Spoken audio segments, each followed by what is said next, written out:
the kind of talent that you're bringing, I think it's going to really help people to understand what FRMCF is all about.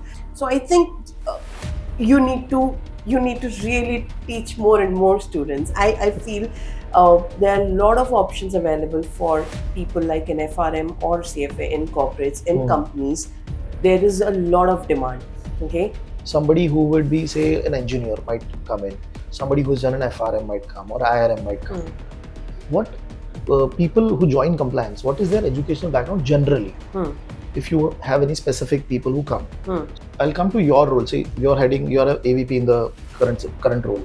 So what is normally your day looks like, and how much portion of your day is dedicated towards people management? What is the expectation that you see with young people who are joining in, especially in compliance? I'll come to finance also, but so for the benefit of the audience, what does a compliance team generally do in a company? What is their responsibility?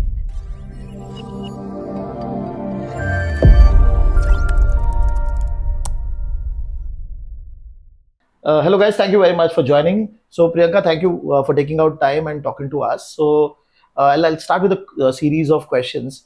So first, for the benefit of the audience, if you can tell us what has been your journey since the time you started working, and right now you're working for an investment bank. Yes. So what has been your journey in terms of your career?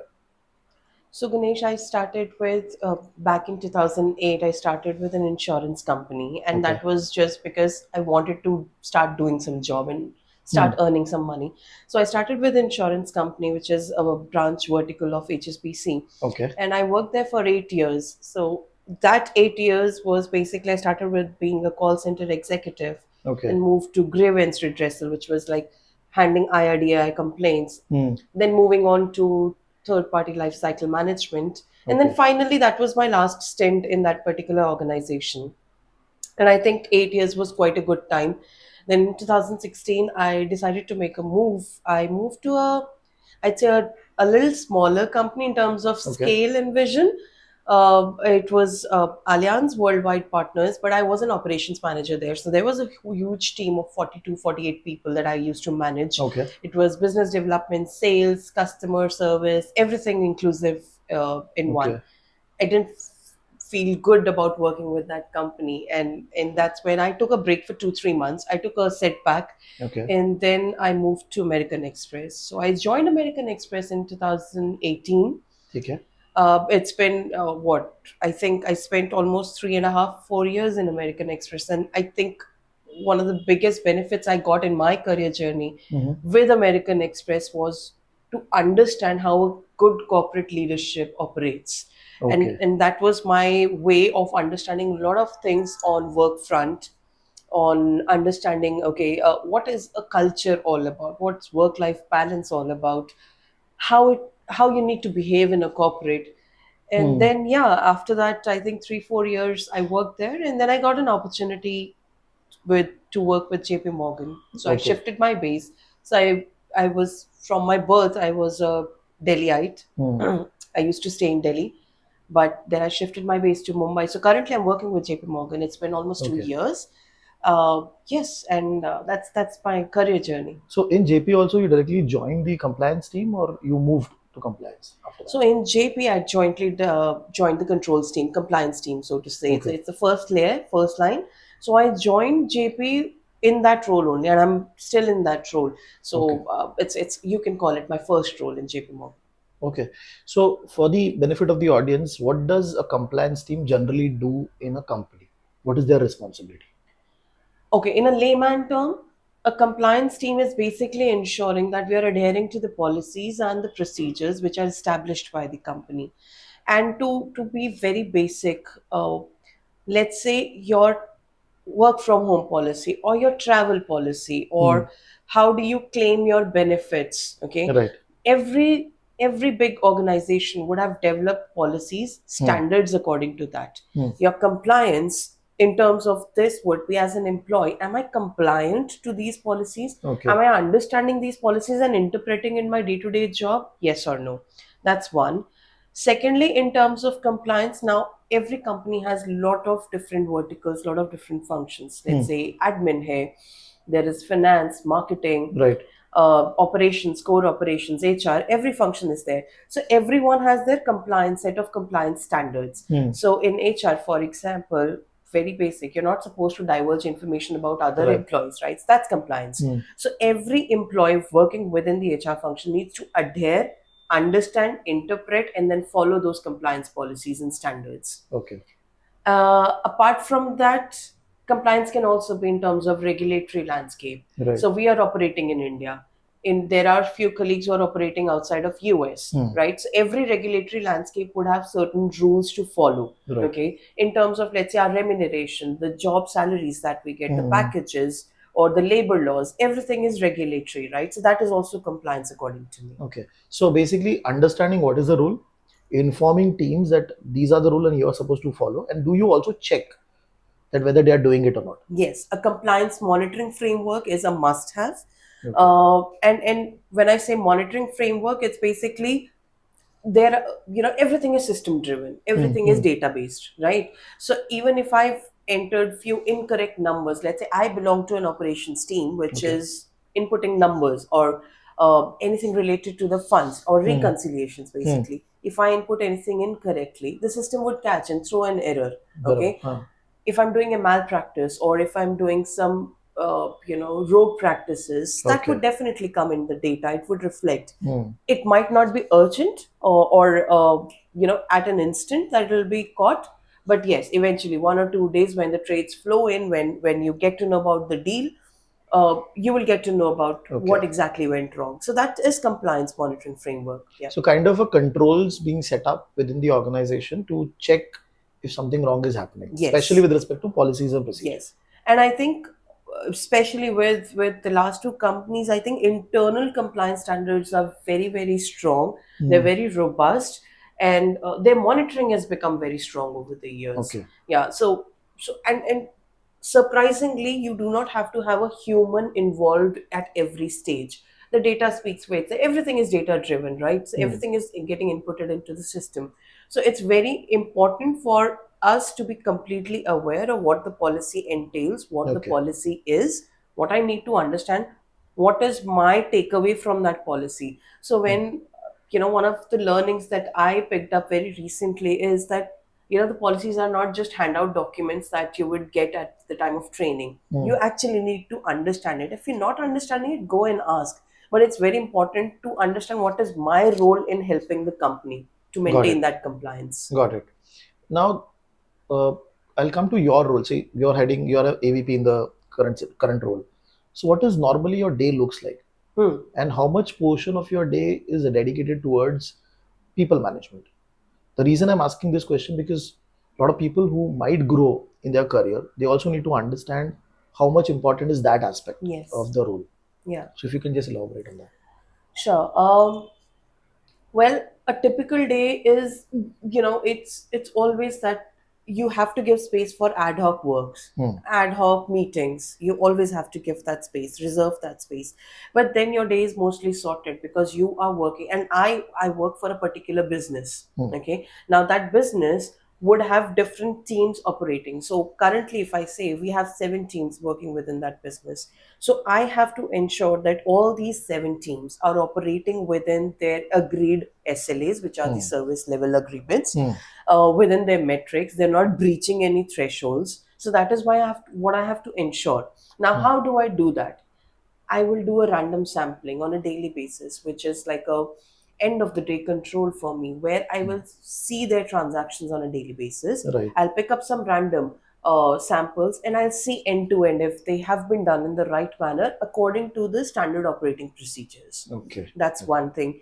Now, second thing is, especially when there is a gap, okay, when there are holiday seasons, okay, and India being a hub, I would say India needs to operate. India Right. employees need to work. So especially your random checks or sample checks, they increase a bit because you want to understand during a holiday season how those transactions have been done. Right. Okay, people generally get in a complacent mode. There's holiday mode, so we don't want to go wrong there.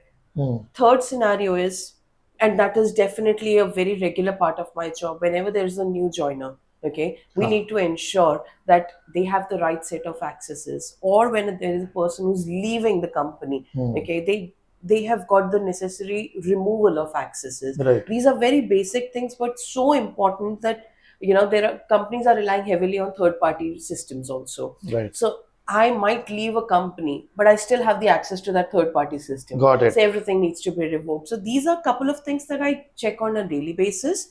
On a monthly basis, I am involved heavily into risk reviews and proactive risk reviews. Okay. So it's basically you pick one thing, you pick a particular team, you pick a particular transaction, understand what was the risk there, what was the control, whether it was mitigated, whether it was not mitigated, and then come out with a solution, or what are the remediation steps that we are taking for Right. that. So that's primarily my work. Hmm. From a people management aspect, so currently I'm in an IC role. Okay, I do know there are teams who are in people management role, and I have been a people manager before.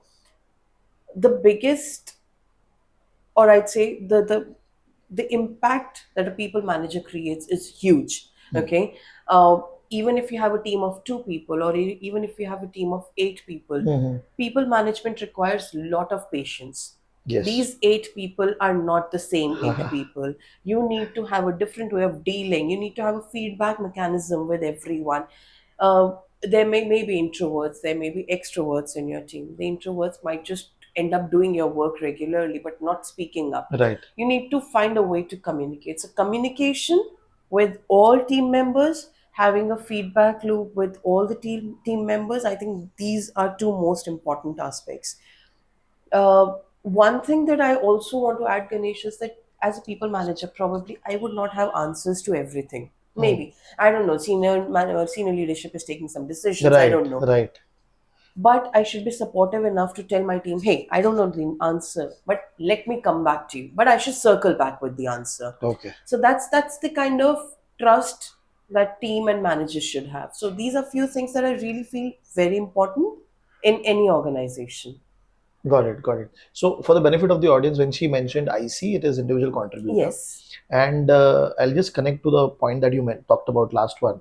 So, when I was working at that point in time, also, company abruptly closed the work from home situation. That is before COVID. And obviously, people were asking why, because we have been working. So, the appropriate answer was not provided. Yeah. So it creates frustration. It does. That okay, if whatever it may be, say for example, your senior management has taken a decision for XYZ reason. That's okay, but that communication should come. Yeah. Now, talking about the type of people who join compliance. Now, I'll give you background. Why am I asking this? Because see, for a risk management role, somebody who would be, say, an engineer might come in. Somebody who's done an FRM might come, or IRM might come. What people who join compliance, what is their educational background generally? If you have any specific people who come. So that is one part of the question. Second, if you want to join any compliance related role, what are the basic skill set that are needed? Yeah. For anybody to join? It's a very good question. I'll take the second part first. Okay. So skill set point of view, it's a very plain skill set point of view, to be honest. You just need to be curious.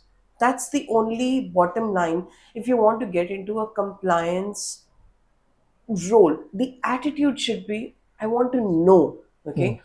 There is a very basic technology, 5 whys, right? How do you apply 5 whys? So if I am traveling to a particular location from one to another, okay, why do I want to take that route? Why? What will happen? So 5 whys is one thing which I've applied everywhere, and that that attitude really helps when you go into a risk and a compliance based role. You need to be curious. You need to understand, why am I doing this? What is the benefit? When will it happen? When, how? Where? Exactly. Basically asking those questions. These questions will definitely help you find out, come to a conclusion whether this decision is good or not. Not good. Now, in terms of skill set, I see a lot of people, and I let me take a step back and go back to school. I see a lot of people with commerce background initially, which they would have opted in school, because the basic understanding is maths is required. Okay, Achha. I don't know why, but in compliance maths, that's what the initial thought process was. So when I jumped into compliance initially, so people from arts background or people from medical field, they who were would have taken, and they were interested and they wanted to know, can I make a entry into risks? And I was like, why not? But we've just studied biology, we've studied medical, non-medical. I'm an engineer, like you said. But that's not the ground rule. Okay, for compliance or getting into risk management space, I think one sort of certification which I really feel is good is to understand the risk management framework, how a framework is being developed. Okay. Okay, the three lines of defense, they are agnostic across Across everywhere. industry they use it. So Yeah. so even if you have a business of your own, even if you are selling as simple as you have a store in any location, or you are operating within a mall, or you're a business owner precisely, Right. like a candle making business or anything. Okay, there has to be three lines of defense mechanism which is imbibed in your organization. If any person is able to understand what are these three lines, what is the first line, which is what they need to do, Right. the second line, the third line, I think that would always be a very helpful thing. Okay. When you take an interview, believe me, Ganesh, I've taken so many interviews, I've given so many interviews. People will ask you, for once they will ask you, what are the certifications that you've done? So let's say you would say that I am let's say level 1 certified for financial risk or credit risk or market risk. Then you've created your niche already. Then the person knows, okay, this person is good with credit risk or market risk, let's talk about that. Then he will start asking you questions for market risk. Okay. What are the Specific to trades, that certification. specific. And I'm sure you would put that emphasis that you're also applying for a role like market risk only. But let's say a fresher who doesn't know anything, he or she wants to make entry into a corporate, understand what's risk management, that's it. And how do Okay. you understand? There are plethora of information already. There are so many information books available on risk management Okay. framework to understand what operational risk. And operational risk is the easiest Easiest way to enter way into, to yeah. make your entry. You can always create a niche. Market risk is very interesting, very elaborate. It has a lot of scope, expansion, everything is there.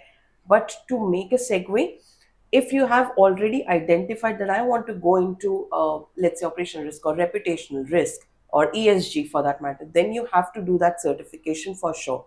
But if it's operational risk, or let's say you just want to maybe understand and then find out at an eventual stage, I think understand risk management, pick up a book. Becomes okay. I think Paul Hopkins is a very good book that I understood it from. Okay. It's base level, but it gave me a good clarity initially at that point in time.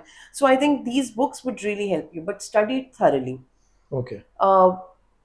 Also, most of the companies, I think they're very proactive in talking about what a good risk management framework is like. There are courses on Udemy also, but their risk management framework, what is good, what is not good, what is understand a lot of case studies. I Okay. think for any person who wants to start understanding risk management, pick up case studies and you will be there, believe me. Okay. Okay. Got it. And is there any technology or system which is open source, which is available right now, and which is used in the industry, which somebody can pre-learn and come to the interview or something like that? Any Yeah. specific thing that you know? Um, Not really. I do not think so. It's open. Okay. Because because I think no, they're not open for So public. vendor-driven Vendor softwares. driven, or the softwares are there, they're not open. I know, for example, Archer is a system. Okay, GRC is working alongside, but I don't know if they're open or not. Okay. Okay. And what is the expectation that you see with young people who are joining in, especially in compliance? I'll come to finance also, but especially in compliance, what do you see they doing in the first 2 3 years in terms of their expectation, Of their expectation. from the company? Is there a change that you're seeing with in the last 10 years or 5 years of your corporate exposure? That is the expectation changing? Are they expecting more from the company or more from the role? Is it happening? Yeah, and it is definitely happening. Okay. So I if I if I take a step back, a decade back, the mindset of a fresher was to go deep, do hard work, create a source of my regular income, and I should not raise my head, and I just work, okay, probably slog for 8 hours, 19 hours, 16 hours, whatever, okay, because the job options were less, Right. the exposure was less. Come to now, 2000, I think especially after COVID, Ganesh, Huh. I think people have resorted to online modes of learning. Sitting at home, I'm able to understand education A, able to understand education B, also get glimpses of education C, Right. right? So I can do three certifications in the same 3 months when I was only doing one while going to an institute.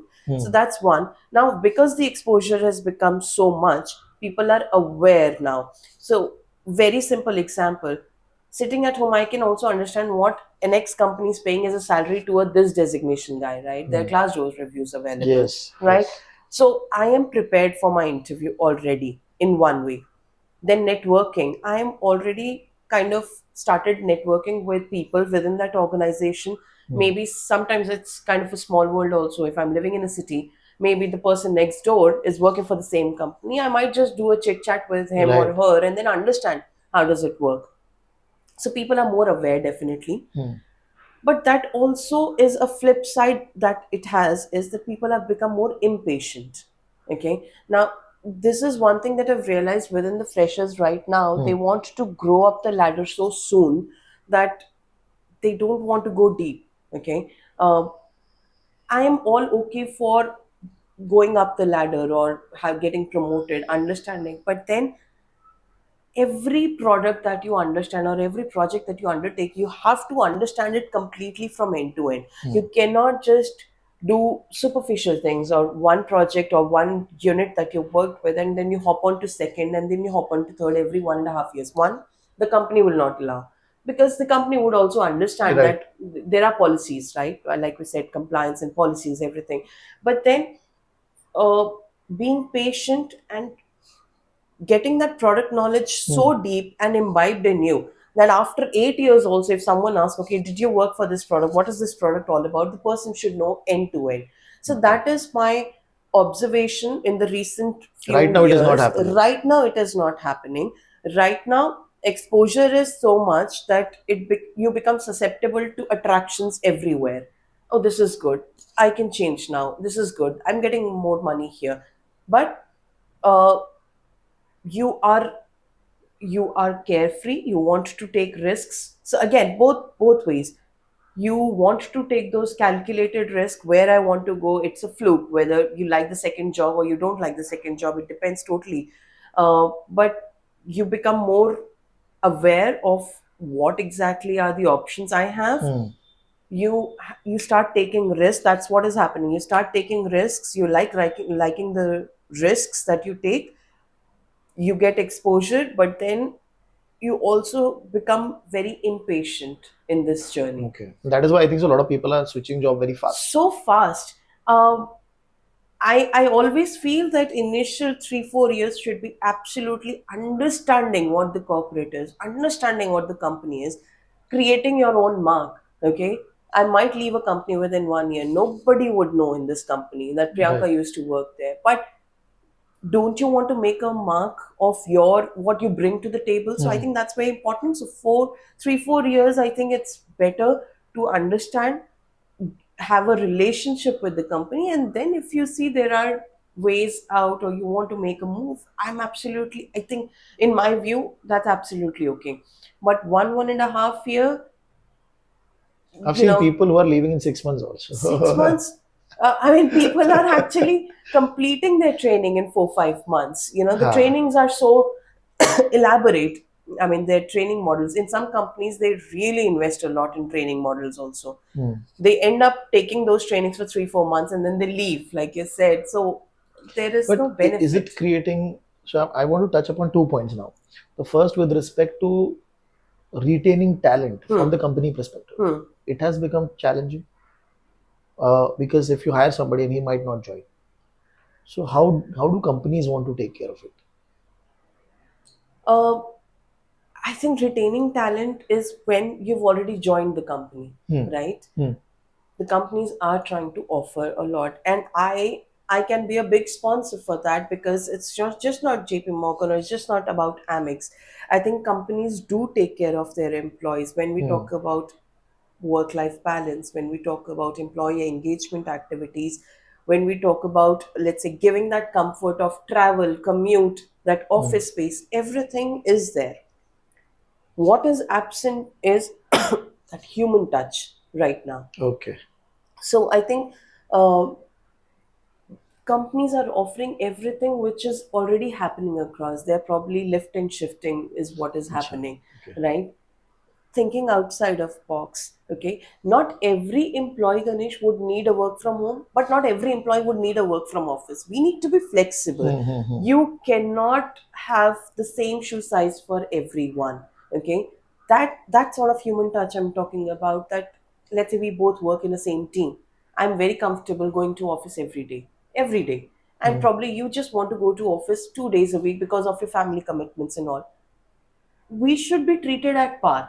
There should Ah. not be anything in our evaluation impacting our personal choices. So I think this is what companies should understand, that Okay. people are coming here for work. You're doing the exact same set of work. I'm doing the same set of work, but it's just that our methodologies are different. You probably are working from home, and I'm probably working from office. So our evaluations should not be dependent on this. Got Our it. evaluations should be exactly on what output we have given to the company. Okay. Got it. So retaining talent, yes, there are a lot of activities. I love what the companies are offering, uh, and there are immense opportunities, and Hmm. people do benefit. So now you see there are mental coaches, life balance coaches available in companies, doctors on Yeah. support. Everyone is there. Mentorship programs outside of company, within the company. So there are a lot of things, but people should be intelligent enough how to To use it. make use of Ha, ha, I that. know, I know. Because we also had mentorship program and not many people who registered for it. Even Yes. though we registered, they were not constantly in touch with their mentors. Yeah. So obviously company can do it to a certain level. Hmm. Then it's up to you how you can utilize, because there is gym Exactly. available, there is like cardio available, everything is available, but how you utilize it basically. And Uh, then if and then one more thing is that, because obviously I've completed 15 years, and I also hmm, started as a fresher, hmm. right? I used to be one of them when we crib about this company is not providing anything, the culture is bad. सब लोग आपस में ऐसे ही बोलते Ha, हैं, ha. कुछ भी नहीं होता है यहाँ पे. But from an employee perspective, let's understand and reflect, okay, what effort did I make in understanding what the company is giving? Okay, if I do understand, then I always will tell the company or HR for that matter, okay, I need this, I need that, but at least know what is already available. Right. That effort, I think any fresher should make a deliberate attempt to understand when they're getting hired. They should ask these questions from HR. What are you giving to me in terms of my work life balance? What are the things? Not always about 3 days working or hybrid. There are a lot of factors. What kind of person I'll be reporting into? What is the business in the food chain of this entire business? Where do I fit? Hmm. How am I helping company create their business or build their business? These Okay. intelligent questions every fresher should understand. Okay, very good. Interesting points. Now, is there a challenge which a lot of companies are facing with respect to people not joining in finance also right now? So Yes. they have taken the offer, now they are not joining back, they are going to somewhere else. Yeah. So, what companies are doing towards this, or what is the challenge that? It is a challenge, and I think it has been a challenge, especially after COVID, believe me. And COVID has really changed the waves, to be honest. Uh, Two pronged approach it has, basically, Ganesh. People on one side cannot wait Hmm. because they're getting anxiety. Okay, whether I'll be cleared for this interview or not, whether I'll be hired or not. Right. Okay. Second is, you start getting offers from the other side. Hmm. Okay. And these are again lucrative, less lucrative, more lucrative. It can be either ways. But because you're not hearing from the first side, which you really wanted to, so Hmm. you tend to move to other options. There Right. are very less people who would stick on to that option A only and ignore the other Okay. options. Okay. Here, the point with the companies which they really need to work upon is keeping the candidates warm. That is the key, which is not happening currently. You Okay. take an interview, let's say in the month of January, okay, and you follow up after 15 days, 20 days, the hiring manager is on leave, or the HR is not responding. These are very basic scenarios. Even I've dealt with those. Okay, what is the plan B from a company standpoint? If the hiring manager is on leave, it's not just one hiring manager, right? You need to Right. rely on get a hiring manager, another hiring manager, maybe an equivalent, who can take the interview. Nobody is going to wait. The market for employees is so fragile but so much in abundance that you easily can get jobs, but you need to identify which company you want to stick to. If you want to only stick to company A, that person will definitely wait for 3 months. But if you just want a job, you just want a source of income, you might as well go for any other job. Okay. So companies need to work on this from an HR standpoint. I think keeping the candidates warm and telling them we're there. Uh, right now, if you would have observed, when you're rejected for an interview, Hmm. okay, or you apply for a job and you're rejected, the response generally comes in 1 or/2 days. Okay, fine. I need to go back to different companies now. But what is the status when I'm not even getting a rejection email? I'm Ha. not getting an You're on acceptance. hold. That's such an anxious Ha. period, and God forbid nobody should face that period. But yes, it is very much there, Right. and people will get impatient. Everyone needs a source of And income. also, a point connected to this would be like, because the decision making in the company is not very fast. Because if I'm getting an approval for the candidate with an X amount of package, I might have to take three level of approval. The person is not available, so I'll have to look for somebody else. So it does take time. It does. Ha. It does. So And when you are interviewing, let's say a hiring manager, proposed hiring manager would have taken 8 interviews or nine hmm, interviews. Okay, it's obviously the authority is not with him. He needs to do a level up, push right. few candidates above, right? So it is a longish process, and we definitely need to devise a way to cut it down. And probably one of the objectives for human resources team should be, how do they cut down on this period from Ha. 3 months to bring it down to 2 months or bring it down to 1 month. That should be eventual, because when you show seriousness to a Hmm, eligible candidate, they will show seriousness as responding. They will right. not deviate, and the problem will be killed, because especially in tech, I have seen that people move around a lot in tech domain. I don't know why, Ha, ha. but they Lot of move then a a lot of lot. people, they skip, they don't even take the offers and all. Yeah. But so one thing that I had seen in my career when I was joining Nomura, so they're like 2 months notice period, and they conducted sessions with respect to coffee with your manager Before hiring, before joining. before joining. So they have already hired me. Now they have kept two sessions. So it gives me a benefit also, because I before joining, I'll come to know who is my manager, Yes, and they are also very sure that this person is going to join, that's a because very he, good yeah, you're thing. coming to Yeah, the session, yeah. and they are keeping it on weekday only. So they're Oh, not keeping it on say Friday. They're huh. keeping it on say Wednesday, Hmm. Thursday, so that you come, It is you take very effort to good. come. Before your first day, you walking into the office, you already know what kind of manager is it and Right, what kind of employee, and at least it kills certain anxiety to a certain right. extent. Because lot of cases, the companies, you have not even seen the manager. Yes, So you have been hired by the vice president, and you're going to work for a senior manager. You're not seen him. maybe totally different Ha, ha, persons. ha. So you Yeah, end up going to the office being very unaware what is happening, who's going to be manager, where you're going to sit. So that thing changes, yeah. because before the joining, he will also ask you to meet the team. Sometimes that That's also a very happens. good thing. So that was very unique that happened. Is So it and still happening in I Nomura? think so. I think so. I'm not very sure of that. But coming to the question, like you talked about the, candidates being impatient. Yes. So is it creating some kind of stress also for them in terms of what is happening with my career? Probably, yes. I think um, as freshers right now, what I get the pulse is that you're not bothered about building a career. You're bothered about making a segue into a company, Okay. entry, getting into the company. Unless there are few candidates whom I've met or come across, they've done some beautiful certifications like Hmm. CFA, for example, or FRM, ERM. they're pretty serious. They want to get, and they already have their career roadmap well laid out. Okay. uh, the anxiety seeps in only when you just want to just get into something or a company and you're not hearing from the other side. That's the only anxiousness that I could see. I don't think so from a career standpoint they will do, because if someone has really thought through about their career roadmap, okay, Okay. they So would have. I'll change the question slightly. So could be because comparison points comes with respect to salaries.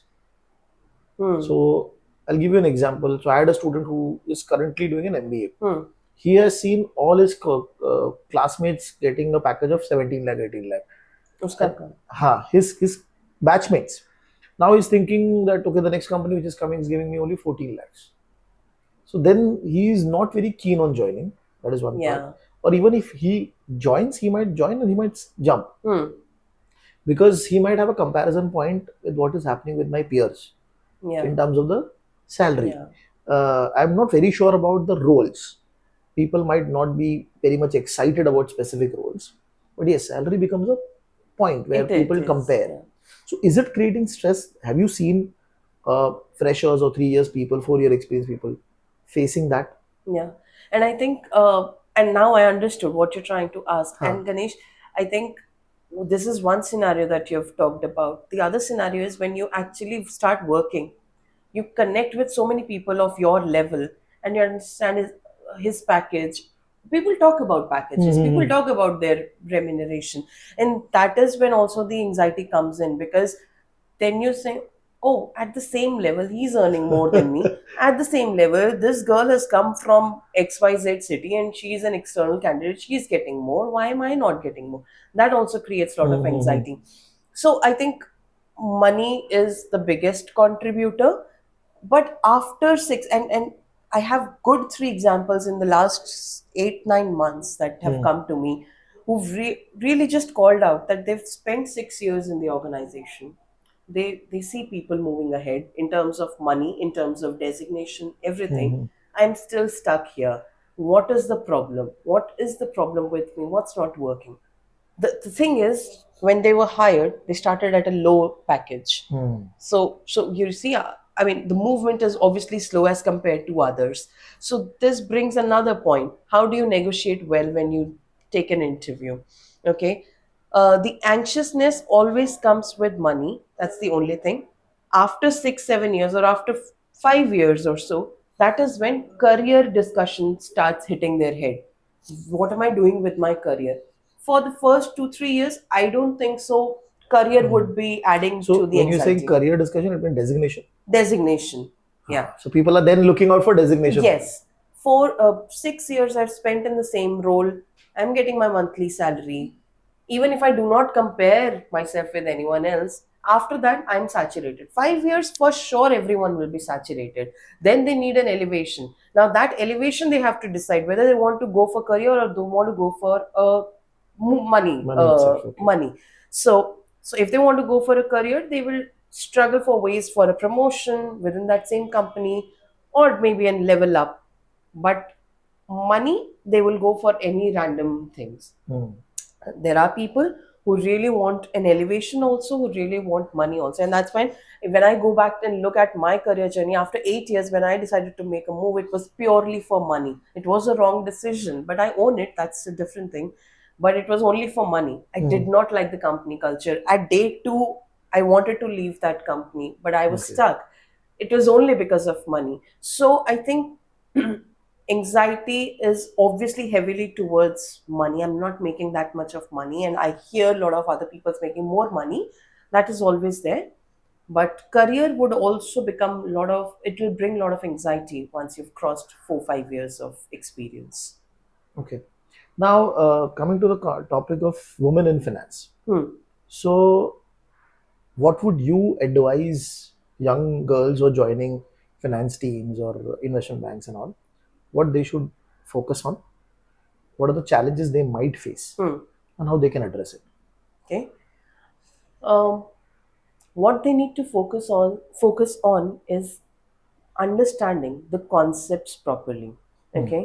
uh, I think Level one can be easily taken by anyone. You are a woman or a man, it's okay.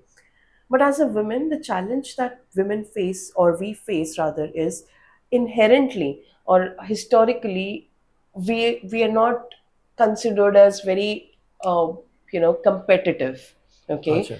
uh, we people think that, okay, even if she's young, even if she's unmarried, eventually she'll get married, eventually she'll have a family, she might take a setback and everything. Hmm. So for 5 years, Ganesh, any woman, starting a career, she will not face any problem. She will go to heights, she will understand everything, she'll Hmm. do everything, she'll learn the concept, she'll be a great asset to the company.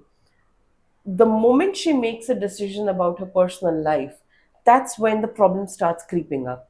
Okay. And it is valid today. And I'm not taking any company's name, because no, it's not that it happens everywhere, but it cannot be ignored. Hmm. Okay, the moment a woman is ready to jump into her personal journey or take a setback or something, it is considered done and outdated, everything. Okay. One thing which, as a learning, a woman should do is, whenever they're on a setback or a maternity leave, or let's say they're getting married and they're starting their new journey, a new phase of their life, they should not stop learning. Hmm. They should keep abreast with what's happening in the market. So, for example, insurance. Okay, already there. Let's say a woman or girl has entered into health insurance sector.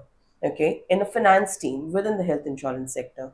Okay, uh, once she understands the product, she needs to keep upgrading herself.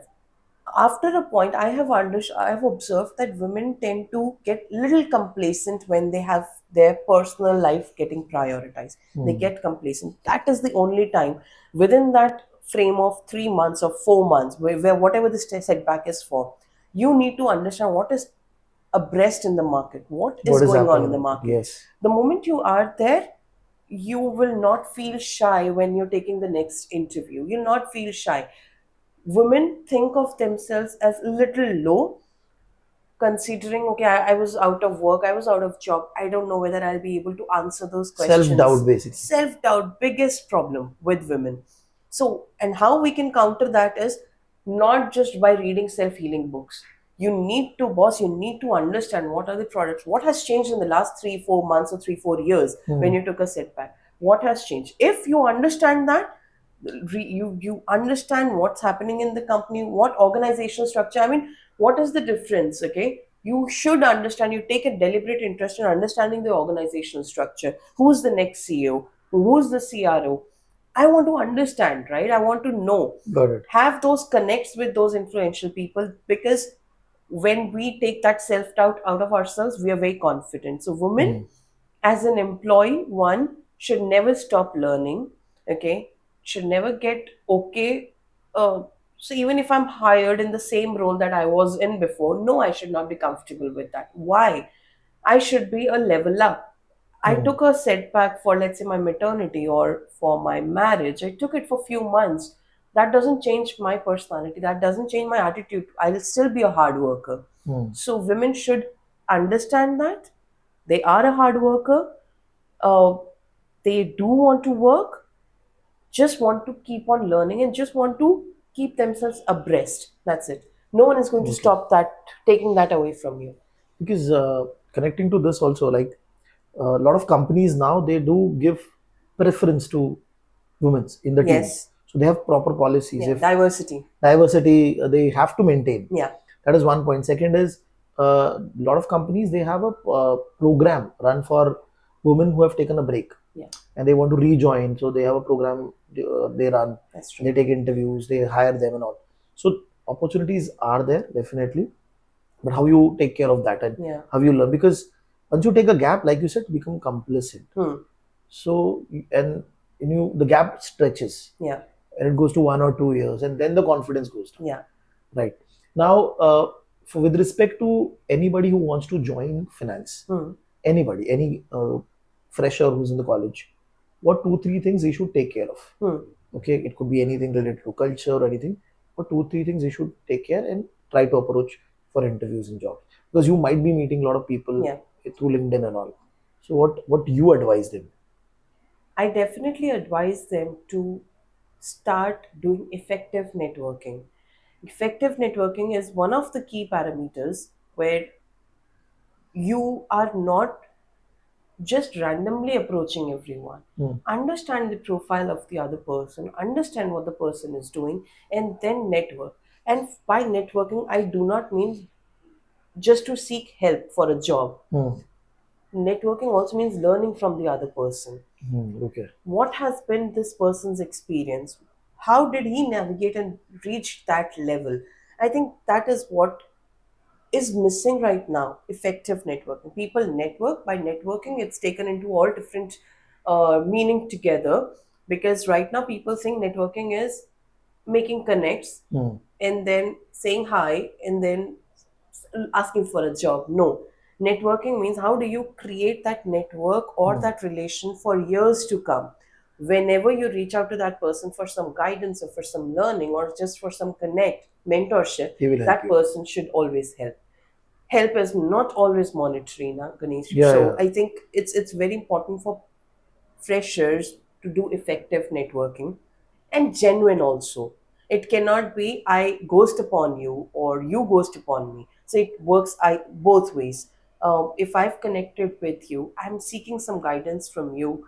I should be able to honor that guidance. Okay, I should be able to come back to you saying, yes, you told me this, you advised me this, I have worked on this, I'm still stuck on this. That sort of communication for a genuine connect should be absolutely required. Okay. Secondly, in terms of skill set, I think anyone who is trying to make an entry into corporate should understand what are the products that the company is dealing with, how the company is making revenue, what is their revenue model. And it is not something which is hidden. Anyone can know about any company's revenue model. How do they earn money? What's their biggest source of income? So a company, an established company or a smaller company, whichever company it is, you should understand what is the revenue mechanism. What is 50% of the revenue comes from this source, 50% comes from this source, or 20% from this and this, and the distribution model. I think these two things have really helped me in my career when I understood that how this company is making money, which means what is their focus area, what is their top priorities in terms of building revenue or generating revenue. And the distribution model really, this was one of the learnings from my insurance stint, I'd say.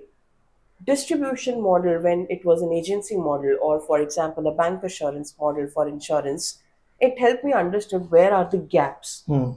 That is also on my which gave me a little light into controls. But when you understand the gaps within a company's functioning, you're able to help the company overcome those. So for example, in a bank assurance model in the insurance industry, there are a lot of malpractices which are happening across different areas, regions, and sales mispractices happening.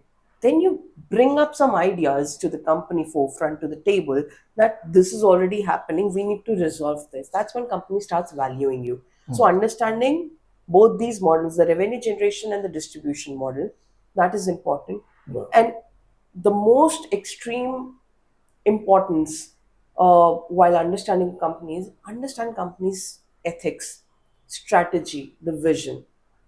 If you align with those ethics, if you align with that vision, you are on a roll. You will stick to that company for long. If you do not, one is you do not know at all, two is you know but you don't understand. So find out a way how you understand. If you do not know, struggle, strive to understand what the company focuses on. Is Right. it customer engagement, customer company focuses on client focus, people engagement, or they do not have anything as a vision or strategy. If a company is not very clear on their ethics, still struggling, I would say then become a part of creating that strategy, become their sponsor, join that company and work for something or towards that. But if it's not there, if you're not comfortable, if you're not aligned with the ethics, my suggestion is not to join, because you will definitely get frustrated. Okay. Okay. Wonderful. And a lot of young people who are joining right now, so they have a query that how can I improve my communication skill? How can I improve my leadership skill? So is there a way they can learn these things, like problem solving skill? Everybody talks about it, that okay, you need to have a problem solving skill set to enter into a role, but how do they do that? Freshers, I mean, they're in college, just completed graduation. Yes. So all of these bigger terms, we say stakeholder management, they have not talked with anybody, so how will they learn? Yeah. So any points on that? I'm not saying give a correct answer, but any points on that? Yeah. I think it's more of, right now there is no curriculum, okay, available for people. Hmm. Okay. Um, there are there are people out there who are trying to help, Hmm. okay, to understand what the corporate environment looks like. Okay, you're doing a fantastic job, Ganesh, because I know you bring in that lens of corporate also, and then learning also, so it's already there. So you're doing a great job when you're orienting them with what should your first day be looking like, or your Hmm. 60-90 day plan should be looking like. I think people should, right now, because I do not see any curriculum, to be honest. Hmm. It's important for any fresher to chalk out their 30, 60, and 90-day plan first Hmm. on their own, and then get it vetted by someone. When I say vetted, you can either have a very candid, so once you enter the corporate, Right. have a very candid chat with your manager, your next manager. This is what I think, this is what I devised or designed. Tell me, where am I going wrong? Have that Hmm. communication. Because once you're out of office, you are a normal person, you're not an employee, right? You can work on the tweaks, you can interact with a lot of people. I probably would not be able to give you insights about company B. Okay, I can only give you insights about company A. Okay, so once you join the company, have a very candid chat about your 90-day plan of learning, of understanding, take support, make him your partner, your Hmm. manager. That's one way. The other way is to speak to different people across different industries. What according to you is client focus? Okay, you might have a different definition. What according to you Right. is client Okay. focus? How does customer service happen in your company? How does customer service happen here? What are the, okay, let's say, okay, because of protocols, let's not take about names of the systems, but do you still depend on excels? What kind, or have you moved to Alteryx and Tableau? Even if this much information a fresher is able to get, Hmm. they're able to get a little clarity. And then if, let's say, company says we're still operating on manual reconciliations, or we're still operating on excels, Hmm. at least I already have an edge. Okay, I know what's going on in the Right. company. Right. So if I learn all tricks at my end, You're in a better position. I am in a better position. I've already Right. created an edge. And then when I go to this company, I might be able to create something for them which brings me to a certain level already. So Right. Okay. learn from talking, but that's when both, a genuine and an effective networking comes into picture. You're not, think about it as a two-way relationship. You give me something, you give me insights, you give me knowledge, and I will give you a lifelong partnership of understanding, you becoming my Got it. mentor. So it works both ways. Right. And I really like that point, 30, 60, 90-day plan.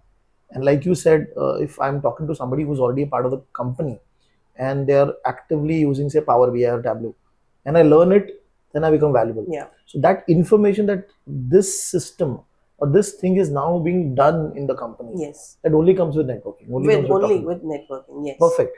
So, I mean, thank you, Priyanka, for talking to us, and it was a very good, very good conversation talking about what is the perspective of women in finance. We talked about compliance also. We talked about what a fresher or somebody with 1 or 2 years of experience should ideally focus on when he's working in the industry. So, your perspective will definitely help a lot of our audience, and they will learn new things. They will, when they see this interview, and they will be motivated to get into finance. So, thank you very much. Thank you, Ganesh. I really wanted to just take this opportunity to thank you as well, Ganesh. I think when, and I've known you for a couple of years, your presence is really good. The kind of talent that you're bringing, I think it's going to really help people to understand what FRMCF is all about. It looks like jargonized work, it looks big, but the way you've interpreted, or you've discussed it with the students, Mm. I think you've made it very easy curriculum. So I think you need to really teach more and more students. I feel there are a lot of options available for people like an FRM or CFA in corporates, in companies. There is a lot of demand. Okay, it's just that nailing the right head is basically what we're lacking as freshers. If you're able to have that certification, for example, or any certification for that matter, and able to use it judiciously through effective networking, I think that's what would pay the best reward to you. Wonderful. Thank you. Thank you, Thank you. Priyanka. Thank you. Bye.